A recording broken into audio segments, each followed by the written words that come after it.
The tension kicks in immediately. This is Mr. Kabir's third bond violation. In the legal world, that's strike 3 territory. You can already sense the judge's patience wearing thin. All right, and we're here now due to Mr. Kabir having a bond violation. This is our third bond violation report that we have had. Our first bond violation, so I guess let me start up. Mr. Kabir is charged with driving while intoxicated. He was ordered as a condition of his bond not to consume alcohol, illegal drugs, or unprescribed controlled medication. State, does he have a DWI open elsewhere to refresh my memory, please? Mr. Salinas, did he not have a DWI? He currently, yes, Your Honor. He has an open DWI where? In Navarro County. So we put conditions on him. I can't. Please, Felicia. The most recent ones, Judge, or? These aren't casual suggestions. These are court-ordered conditions.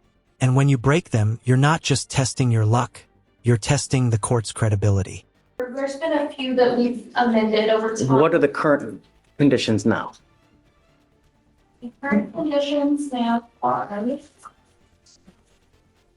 appear in court every time the case is set on docket, no new law violations, install a IID device in the vehicle, no driving without permission of the court, no drugs, no alcohol, plan to obtain a SCRAM device, and to submit to drug and alcohol testing at the court's discretion. Did he have a curfew as well? No, Judge. He originally had a curfew, Your Honor, but because there were no issues with that, we had it removed. Okay. Yes. And so now our first bond violation report that we had was September 23rd, 2024. And in that one, he had been in lockout for failure, I guess, to pay. I don't know, which is weird because we normally always pay for all of them. A second bond violation report was filed January 6th, 2025.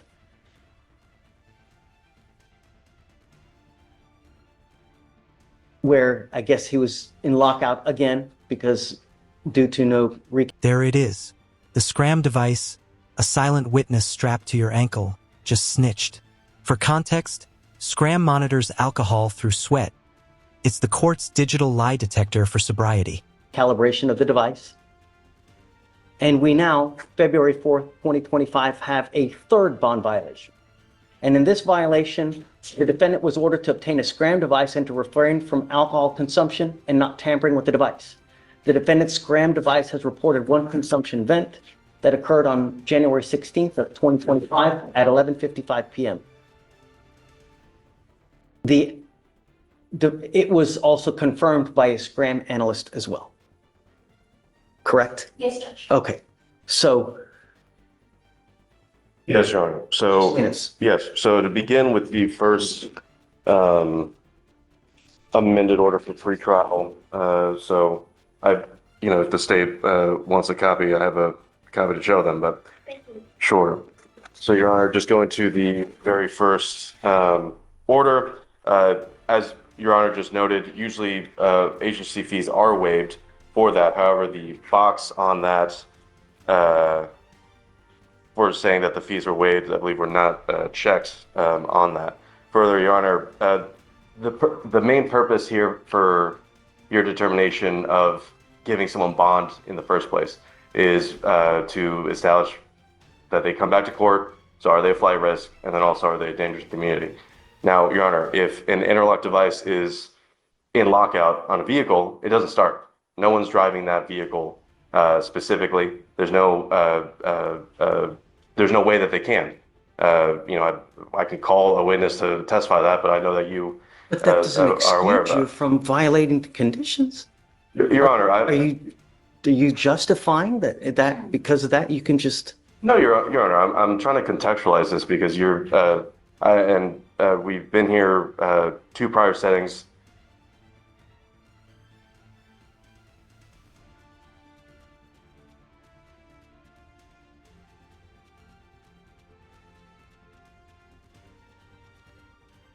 Before. I know you've concerned greatly about the number that it's at number 3 now. I'm trying to establish that the first and second there was no indication of alcohol consumption or drug use during that time. It wasn't working. How are we supposed to know? And Your Honor, again, one of the two main points of determining what kind of bond, both the conditions and amount are, will they return to court and community safety?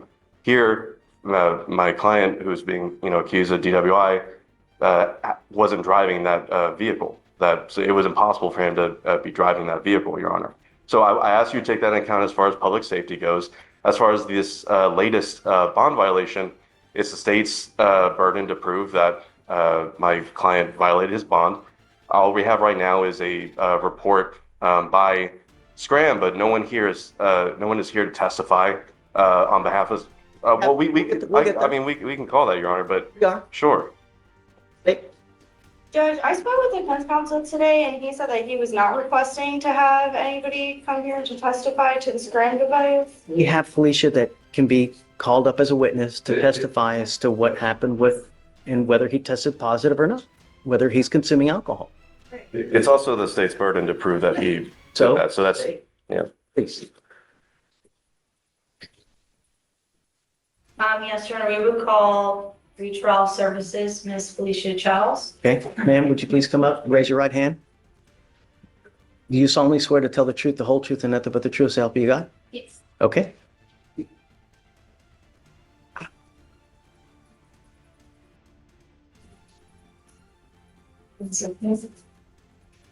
So you have first amended order, and then second, third amended retrial supervisions, and then the board. So referencing the fourth amended order for pretrial supervision and bond conditions, what I'm showing you, do you recognize this? Yes. Can you tell us what this is and what are the conditions that are checked? These are, Sorry, could you repeat what you just said? sorry, I said I don't know if she needs that. It was an extra paper. Okay. I just want it on the record. Sorry. That's all right.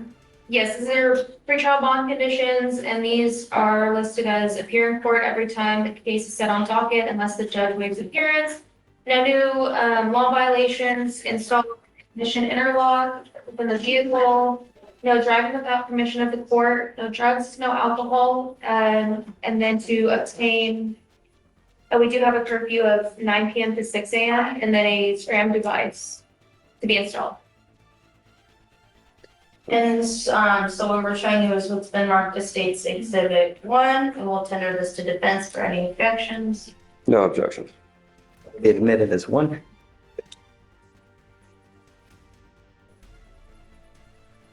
So in this case regarding the SCRAM device, can you tell us about that? Yes, so what exactly about? What is that? What's the standard procedure someone's supposed to do? Yeah, so a SCRAM device is ordered and it tracks the press. Objection, Your Honor. The foundation, I believe the state is trying to ask her to testify as far as are you trying to establish her as like an expert on SCRAM? And I was not trying to establish her as an expert, just from her experience, what the SCRAM device is basically for, which she can testify to as a trial. I'd ask that the court consider that as that testimony as a layperson, not as for the purposes of establishing expertise. So I want to know whether there is a violation for alcohol consumption. So, what day do we have any kind of hot blows? What's the amount? Do you have anything of that nature? Yes, so the report should have been provided to the bond violation email as well of the graph.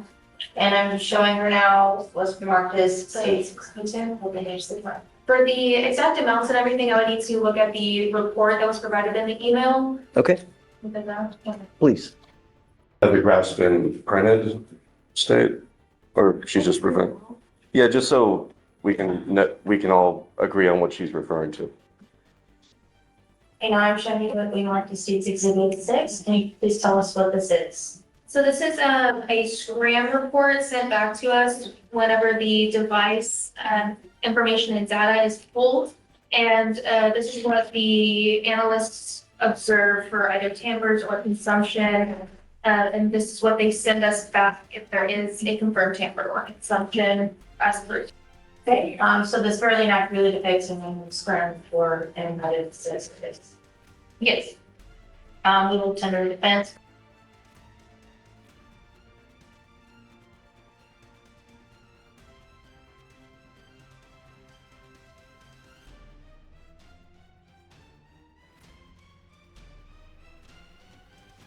For any objections, and note that this has been, is it correct to say this has been emailed to defense prior to this date? Yes. Defense received it, no objection, Your Honor. Okay, it'll be admitted.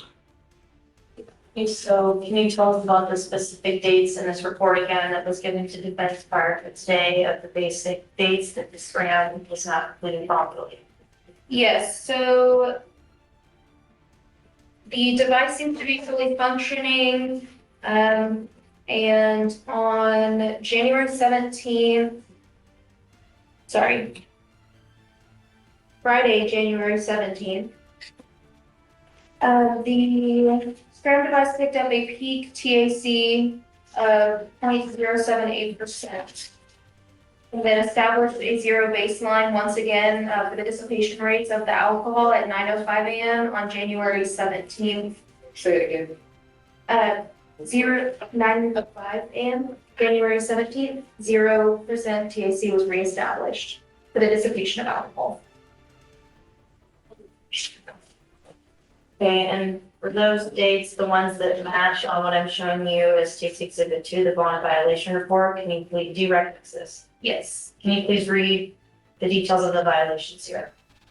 It says the defendant was ordered to obtain a SCRAM device and to refrain from alcohol consumption and not tampering with the device. The defendant's SCRAM device has reported one consumption event. The confirmed alcohol consumption occurred on January 16, 2025 at 11:55 p.m. This information was received on 1/17/2025 and confirmed by a SCRAM analyst. Thank you. We pass the witness. Okay. All right. Good morning. I just want to, if you could turn to, I believe it was the State's Exhibit 3, I think, for the SCRAM non-compliance report, the cover page. Do you see that? Yeah, what she has right there. Oh, is it 6? Okay. Would you stay, since you're close, would you give that to her? Thank you. So just looking at the cover page there, can you read who the agent is on this report? Justice Turner. Are you Justice Turner? No. Have you consulted with Ms. Turner about this report? Through the emails, yes, for the bond violation report and the. What exactly did those conversations include? The entire. Sorry, that was a poorly phrased question. I'm sorry, No, I don't understand. that's my fault. Don't worry about it. My question is, did she consult with you when compiling this report? Would you be more specific? Did you help in the assembly of this report? No. Okay. Have you ever assisted or aided in the assembly of a SCRAM systems non-compliance report? No, no one. No, no one in the department does. Okay. And do you have any sort of, have you ever worked for SCRAM systems? No. Have you ever had any special training in SCRAM systems? Yes. What is that training? I actually met with Ronald Grant from Sentinel, the regional representative, about maybe 2 months ago to get an advanced knowledge of this device. This is one of the very few devices that I do have advanced knowledge in, but not expertise. Sure. And what exactly did this person teach you? We went Briefly. through how to read the graph, kind of how to establish consumption versus a tamper, environmental factors versus consumption, etc. Okay. So during that training, did you ever actually look at a physical device, the SCRAM device? No. So you didn't do any live experiments where, for instance, you put on a SCRAM and then drank alcohol to see how that works? No. No. Okay. And as far as Mr. Kabir's SCRAM device, have you examined it prior to this hearing? Me personally, no. Okay. And so one second.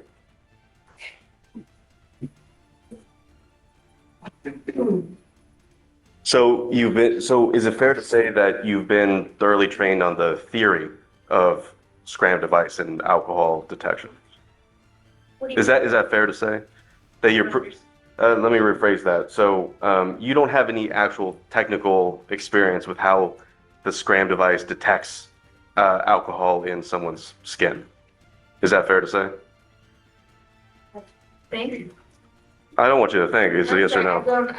I still don't understand. I'm trying to understand too. Do I not understand how a SCRAM device works, or have I not for myself? And Sure. So, this is pretty, is it fair to say like the science is kind of advanced here? Like when you received your training, did you have the personal opinion that that was advanced science that you were learning about?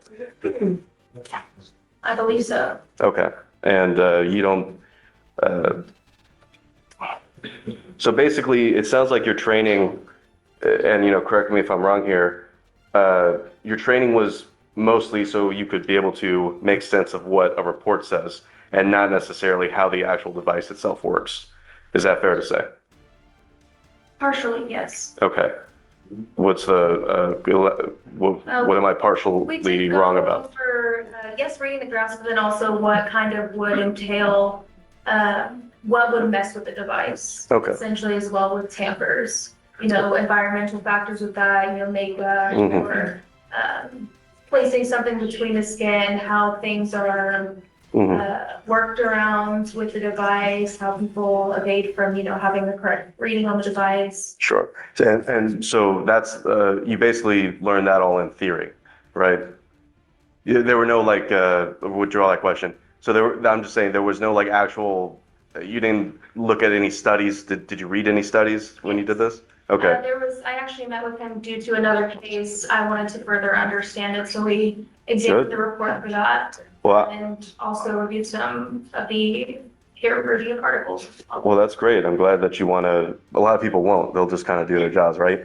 I'm glad that you want to further knowledge. But what I'm trying to get at is, it's fair to say that knowing how something works in theory and actually examining the actual thing itself, the practicality of it is different, right? You agree with that statement? Yes. Okay. So without actually having examined, in your own personal observation, how a SCRAM device detects alcohol in someone's system, it seems that, is this fair to say that you're very, very well versed on theory, which is probably more than some other people, but not necessarily on the practicality of detection? Question asked and answered. Okay, just let's go. All right. Just ask the question. I don't know if that was an objection or sustained or overruled. Let's just move on. I mean, we're here to see, is there a positive blow or not? She's testifying that there was. Sure. I'm just saying that this, all right, I'll make my argument in closing. I don't have any further questions. Thank you. Okay, closing? Or wait, hold on. Anything further from the witness? Two very quick questions, Your Honor. So do you get notifications if the SCRAM device has been tampered with? Yes. We get notified of tampers and consumption events. And you get notifications if it's been cut off? Like, just what's been going on with the SCRAM device? You get those notifications? Yes. Okay, thank you. No further questions. Matt? No further questions, Your Honor. Okay, thank you so much. Okay, argument. So, Your Honor, this is a pretty basic, simple case. The bond violation report is evidence the defendant was ordered to obtain a SCRAM device and to refrain from alcohol consumption and not tampering with the device. The defendant's SCRAM device was reported on one consumption event. This happened January 16th of this year at 11:55 p.m. and this information was received on January 17th of this year at 5:18 a.m. And clearly, there were up to 4 amended orders for pretrial supervision and bond conditions.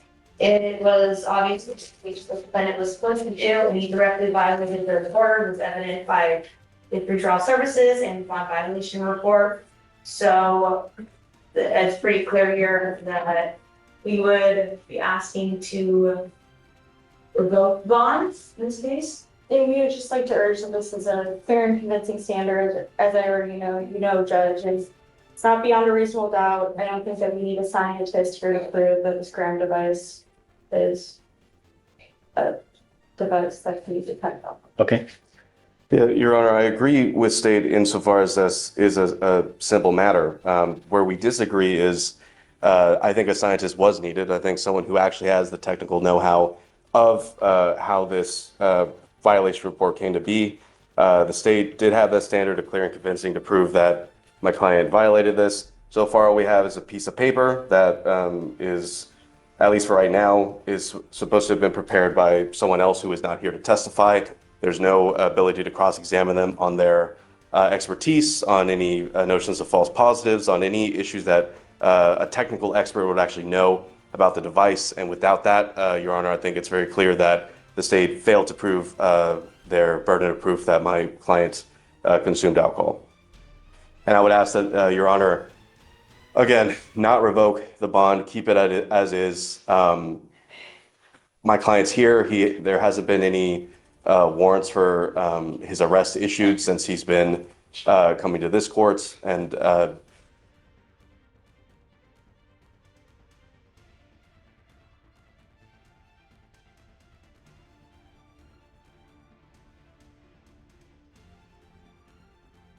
in the allegations itself of the underlying offense, there is no allegations of injuries or accident to persons. So again, just taking into account that you need to take into consideration flight risk and safety of the community. Nothing that's been established here in this hearing or outside of this hearing should lead the court to believe that my client is a flight risk or a danger to the community. And with that, I'd ask that you not revoke the bond, Your Honor. And Judge, these devices are used.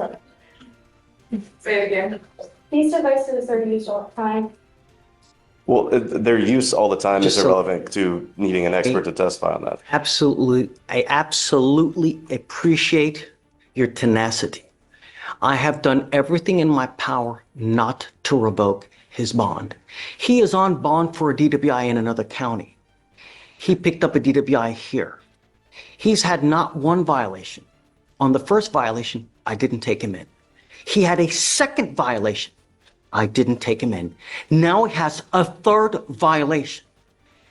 It would be unreasonable for me not to. I told you that there was no tolerance in this case. You yet refuse to comply with bond conditions.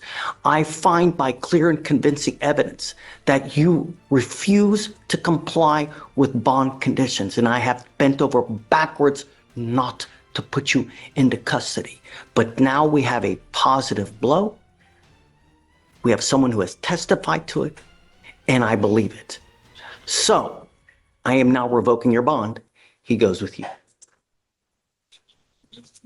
Or we have the positive THC or stuff. He had a positive THC, right? Yeah, As well? that we sent him earlier this week.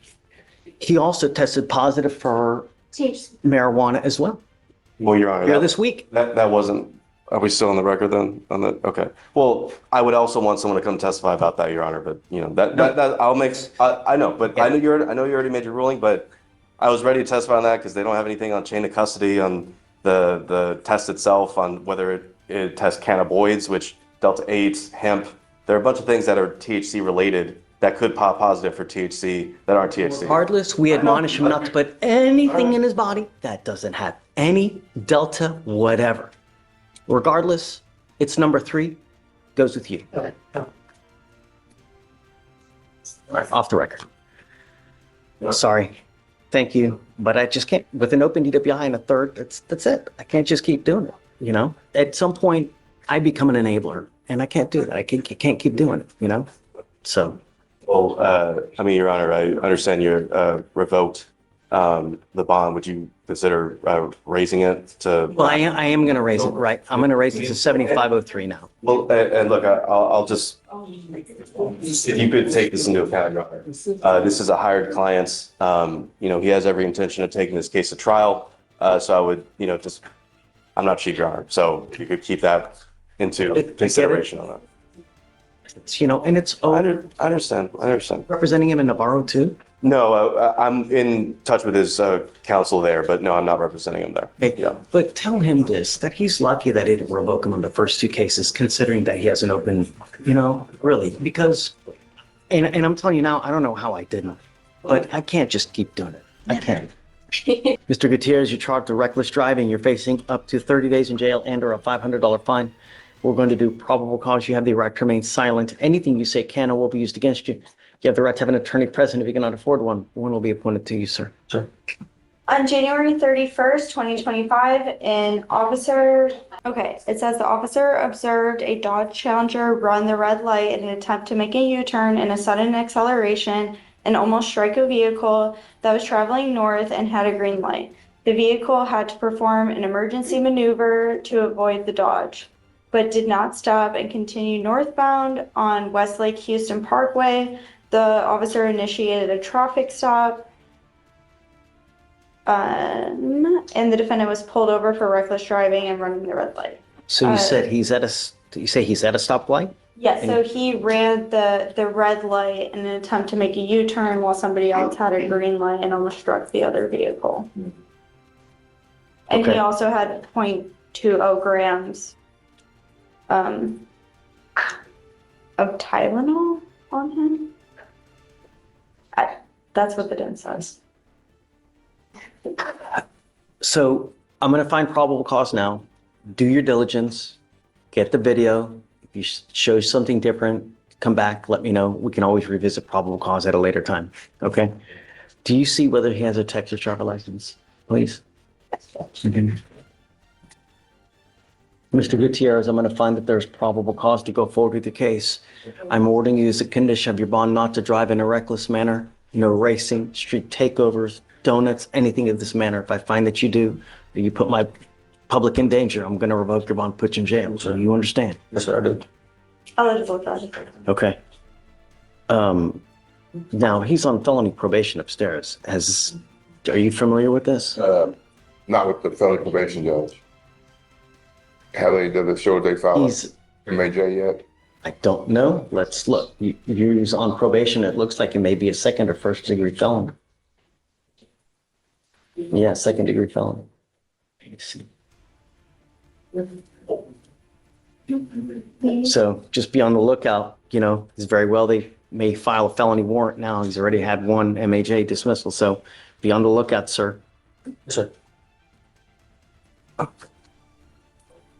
So do you mind filing those conditions, please? All right. You're also, Mr. Gutierrez, not allowed to drive unless you have valid liability insurance in your name. If I find that you drive and you don't have car insurance, likewise, you'll end up going to jail. You understand? Now, you have a lawyer. Because you have a lawyer, I'm going to waive your appearance, but it is your responsibility to stay in touch with Mr. Henderson, and he'll tell you when you have to come back to court. If he tells me he can't get a hold of you because you're playing games, I will issue a warrant for arrest. For now, I'll have you sign a wreath of Victoria. We'll have you take a sit in juror box. We'll get your bond conditions. We'll have you sign it, and then you'll be free to go. All right? Thanks, guys. Now, this you? Got it. All right. He's in the jail. Good morning, Mr. Concepcion. So you're charged with possession of a controlled substance. You're facing up to a year in jail and or a $4,000 fine. Is it on docket today or not? Not on docket. Okay, that's what I was, okay. So it's a straight probation as well. It is, Your Honor. I asked for deferred, but we settled on straight. He's on deferred on a felony. Perhaps that's why. All right, let me see. He did miss court a few weeks ago, Your Honor, so there was a warrant. Is there a felony warrant right now? Yeah, there should not. Sure. They reinstated like his probation on the 9th of January. And he has been meeting with his probation officer. You need to understand something, that you're on probation for an extremely serious case. You're looking, I don't even, is it a first or second degree? Second degree. I think it's second. Second degree probation. You need to understand these types of probations, when you get revoked on a second degree, you're usually looking at double digits, probably 10 to 12 years in prison. Do you have any clue what they would do to you in prison? No, you don't. Have you been to prison before? Yes, sir. You're a potential, how many times have you been to prison? Once, twice? You once. could be a potential 15 to life case from now on, man. You know, really. Not only that, it's a 3G. You get revoked, you're doing half the time before you're even eligible. There's only so many times that they're going to reinstate before they start throwing the book at you. You know what I mean? Really. Yeah. So you've worked out an agreement where they're offering you 1 year in Harris County Jail to be probated for 6 months. As part of the agreement, the only thing that you have to do is stay clean. Literally, it's the only thing you got to do. Can you do it? Yeah. If you don't, I'm going to put you in rehab myself. You know, really. Not only that, but depending on what you're taking, you take too much of it, all you're going to do is put your lungs to sleep and you end up dying. We see it happen here all the time. You build up that tolerance, you keep taking it, and then, you know, you're chasing it, right? You're giving up the right to a trial, right to compel witnesses to testify on your behalf, confront and cross-examine your accusers. If you're not a citizen, there are possible immigration consequences. You can be deported, excluded from the country, denied naturalization under federal law. You give up the right to appeal. Once you accept this, there's no changing. You understand? Yes, sir. This is what you want to do. You know, I got a figure of all your criminal history here. I wonder how much of it is related to, you know? You're young. Get off. Do something else. I just turned 30 years old. Really? And this? Yeah. All right. How do you plead to the offense? Guilty or not guilty? I'm going to find you guilty. I'm going to sentence you to the agreement. If you want any help, come back and we can help you out. All you got to do is ask. But if you go out there, if you take off, you pick up a new case, you test positive, I'm going to put you in jail. I'm going to issue a warrant for arrest. We're going to bring you back. We're going to have a hearing. And if they prove it to me, you're looking at a year in jail. Do you understand? Yes, sir. All right, man. Good luck. Thank you, Your Honor. Got it. Are you Miss Somali Lerner? Yes. Ma'am, you're charged with driving while intoxicated. You're facing up to 6 months in jail and or a $2,000 fine. We're going to do probable cause. You have the right to remain silent. Anything you say can and will be used against you. You have the right to have an attorney present. If you cannot afford one, one will be appointed to you. Judge, on January 30th, 2025, officer ran a check on a vehicle in Harris County, Texas, without proof of financial responsibility. The vehicle also had a defective brake lamp. The traffic stop was initiated. Defendant driver, ID'd by a Texas driver's license, stated she did not have insurance for the vehicle. Officer observed defendant to have thick Bloodshot eyes or thick slurred speech. Speech and the odor of marijuana emitting from inside the vehicle. Officer asked defendant when she last smoked inside the vehicle. Defendant stated she had a few roaches inside the vehicle. Probable cause search was conducted. Officer found 0.103 ounces of marijuana. A DRE officer arrived on scene and conducted Romberg test. Defendant estimated passing of 30 seconds and 12 seconds. Shows D is in an elevated state. DRE also observed thick SS, FSTS conducted, 6.6 HGN, 3 out of 8 on walk and turn, 2 out of 4 on one-legged stand. When defendant was arrested, D repeated the phrase, "Oh my God," several hundred times. Officer knows from ARIDE training that this is a symptom of dissociative anesthetic. The SC read, D refused to sample the breath, blood. Search warrant signed and executed. Okay. Ma'am, I'm going to find that there's probable cause to go forward with the case. I'm ordering you as a condition of your bond not to consume alcohol, illegal drugs, or unprescribed controlled medication. I'm going to randomly test you. If I find that you're consuming alcohol or illegal drugs, I will revoke your bond, put you in jail. No more PR bonds. Do you understand? Okay. Can you look to see if she has any prior DWIs? Number 1. Number 2, if she has a valid Texas driver license, please. No prior DWIs. Okay.